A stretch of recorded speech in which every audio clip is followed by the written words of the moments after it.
भारत में महामारी को देखते हुए 24 मार्च को जो लॉकडाउन शुरू हुआ था उसे अब धीरे धीरे कई चरणों में खोला जा रहा है ताकि आर्थिक गतिविधियां पटरी पर वापस आ सके। अब तक केंद्र सरकार दिशा निर्देशों के साथ ऐसे 4 चरणों में लॉकडाउन खोल चुकी है। ऐसी उम्मीद है कि जल्द ही 5वें चरण के लिए सरकार दिशा निर्देश जारी करेगी। अब तक मॉल, सैलून, रेस्तरां, जिम जैसी सार्वजनिक जगहों को पिछले चरणों में खोला जा चुका है।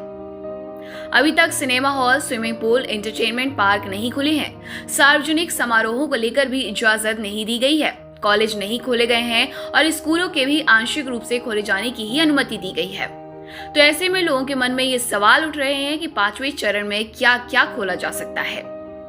मल्टीप्लेक्स एसोसिएशन ऑफ इंडिया ने पहले भी कई बार सरकार से सिनेमा हॉल खोलने की अपील की है। अनलॉक 3 में भी सिनेमा हॉल खोलने की इजाजत नहीं दी गई थी। 20 जुलाई को एसोसिएशन ने एक बयान जारी किया था कि लाखों लोगों का रोजगार उन पर लगे लॉकडाउन से प्रभावित हो रहा है। एसोसिएशन ने बयान में कहा था कि सभी एहतियाती कदमों को लेकर उन्होंने स्वास्थ्य मंत्रालय और सूचना मंत्रालय को भी अपना प्रेजेंटेशन दिया है। अनलॉक 4 में भी सिनेमा हॉल के दरवाजे नहीं खोले गए तो एसोसिएशन ने अखबारों में विज्ञापन दिए कि कैसे सिनेमा हॉल सुरक्षित हैं। उन्होंने बताया कि 85 देश सिनेमा हॉल खोल चुके हैं। महाराष्ट्र के एसोसिएशन के अध्यक्ष नितिन दत्तार ने एक बार फिर उम्मीद जताई है कि इस चरण में सिनेमा हॉल लोगों के लिए खोल दिए जाएंगे। उन्होंने कहा, अभी तक 1000 करोड़ का नुकसान हमारी इंडस्ट्री को हो चुका है।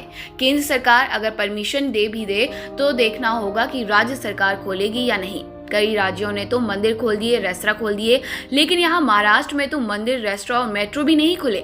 हमने सरकार से बोला था कि हमें एडवांस में बताइए कि कब से थिएटर खोल सकेंगे, क्योंकि हमें सब तैयारियां भी करनी पड़ेंगी।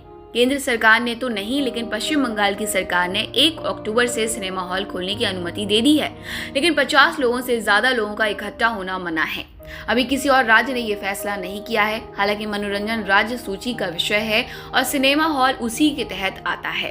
हालांकि केंद्र सरकार 21 सितंबर से ओपन थिएटर खोलने की इजाजत दे चुकी है, लेकिन उसी दिशा निर्देश में ये भी कहा गया है कि 100 से ज्यादा लोग कहीं भी किसी भी उद्देश्य से इकट्ठा नहीं हो सकते। तभी ये सवाल उठता है कि 100 लोगों की कैंप के बावजूद किस तरह से त्योहार सार्वजनिक रूप से मनाए जा सकेंगे।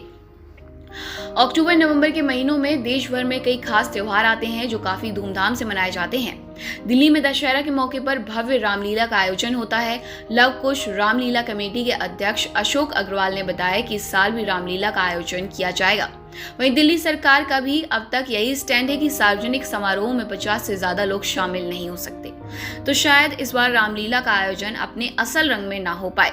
वैसे उत्तर प्रदेश के अयोध्या में पहली बार रामलीला का भव्य आयोजन किया जाएगा, जो 17 से 25 अक्टूबर तक चलेगा, जिसमें अभिनेता रवि किशन, मनोज तिवारी और विंदु दारा सिंह भूमिका निभाएंगे।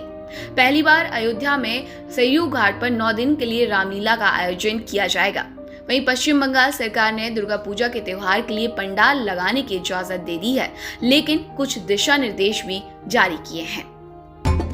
सब्सक्राइब करें हमारे चैनल देश ऑनलाइन पल्स ऑफ पीपल और बेल आइकन को क्लिक करना ना भूलें ताकि आप अपडेट रहे हमारे नई वीडियो से।